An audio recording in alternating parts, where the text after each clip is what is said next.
जय जगन्नाथ मो चैनल को समस्त को पुणी थे स्वागत। मुझे आपण मानक कहबी अंत्योदय गृह योजना।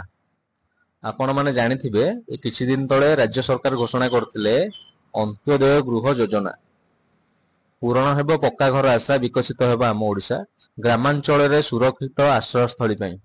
तो सेही विषय में आज आपन को कहबी वीडियोटी शेष जाय देखंतु, स्किप करिवेनी।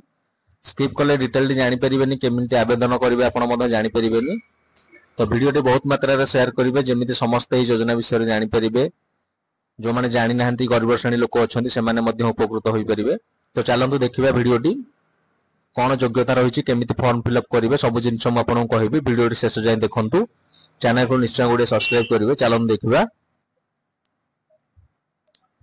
अंत्योदय गृह योजना। ओडिशा रो अंत्योदय गृह योजना मार्च 2025 रे आरंभ होइतिला। एहार उद्देश्य हेउछि गरीब बासहीन किंबा असुरक्षित कच्चा घर रहुथिबा ग्रामीण परिवार को मजबूत पक्का घर जोगाइबा।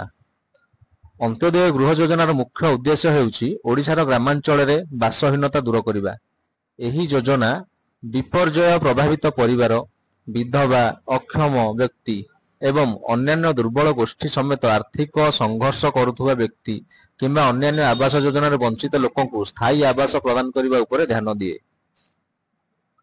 बैंक अकाउंट रे सीधा सड़क आर्थिक सहायता प्रदान करी सरकार संपूर्ण स्वच्छता एवं शीघ्र निर्माण पई लक्ष्य रखिचंती। आशा करूची आपण बुझी परिले अंत्योदय गृह योजना कोइ माने पाइबे, कोइ माने योग्य। तो एबे हम देखिबा कोन डॉक्यूमेंट लागिवो आ योग्य को माने।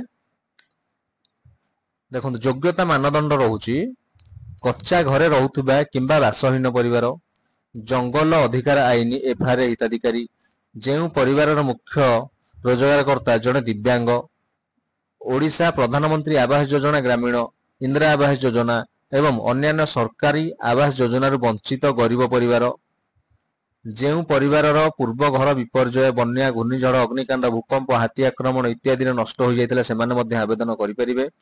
जेउ परिवार गुडी को राजपथ, जलसेचन इत्यादि सरकारी प्रकल्प पई स्थानांतर करबाक पड़िथिला, राज्य सारा अभयारण्य संरक्षित जंगल अंचल रहुथिबा परिवार, जदियो आपण पूर्वरु एक घर पाइचंती किंतु विपर्यय किंबा स्थानांतर जोगु ताहा हराइचंती, तथापि जदि आपनकर अन्य एक पक्का घर नाही तेबे आपण मध्य आवेदन करि परिबे। एबे चलंतु देखिबा कोन डॉक्यूमेंट लागिवो। देखंतु प्रथमे आपनकर आधार कार्ड टी लागिवो, तापर ठिकाना प्रमाण पत्र, जहा कि आपण ठिकाना प्रमाण पत्र रे राशन कार्ड देई परिबे, भोटर परिचय पत्र देई परिबे किंबा विद्युत बिल मध्य देई परिबे। आय प्रमाण पत्र जहा कि आपनकर 15,000 टंका रु कम रहितिबा दरकार। जदि के दिव्यांग अप्लाई करूचंती ना, दिव्यांग पई तांकर डिसेबिलिटी सर्टिफिकेट लागिवो, जोडे अक्षमता प्रमाण पत्र, बैंक खाता मध्य लागिवो। जदि घर आपनकर विपर्यय रे नष्ट होई जाईछि तो विपर्यय स्थानांतरण प्रमाण पत्र मध्य आपनको लागिवो। ता संगे पासपोर्ट फोटो गोटे, जदि पैन कार्ड अछि ताले लागिवो, नहले चलिवो। एटा वर्तमान सुधा ऑनलाइन रे आवेदन हेइनी, यार आवेदन टी एबे भी ऑफलाइन रे चलीछि, जहा कि आपण फॉर्म फिलअप करिवे। फॉर्म फिलअप रे सब सठिक भाव रे भरिला परे आपण एई जो डॉक्यूमेंट म आपण कहिली, एई डॉक्यूमेंट रो सब नकल आपण से फॉर्म संगे रे संलग्न करिवे। कला पर ताकू नै कि निजर पंचायत समिति कार्यालय किंबा वीडियो को ऑफिस रे सबमिट करिवे। सबमिट कला परे आपनकर लिस्ट आसीबो, जदि आपण लिस्ट रे ना आसीथिबो तेबे आपण वेरिफिकेशन परे योग्य विवेचित हेबे।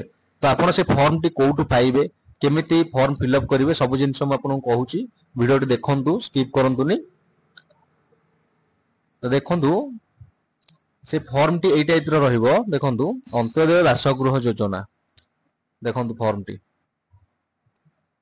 तो ये टाइप रो फॉर्म रहिबो। आपन पाखर जदि फॉर्म उपलब्ध नाही मते WhatsApp रे मेसेज करंतु, मु आपन को WhatsApp रे सेंड कर दे फॉर्म।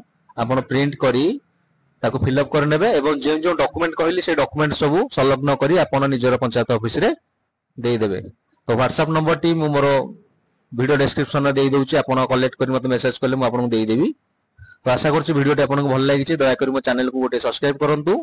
नेक्स्ट वीडियो मु अपलोड कर देबी। फॉर्म टी आपन केमिति फिलअप करिवे भूलिबेनी, फॉर्म टी केमिति फिलअप करिवे से वीडियो मध्य मु करिबी, आपन देखिबे।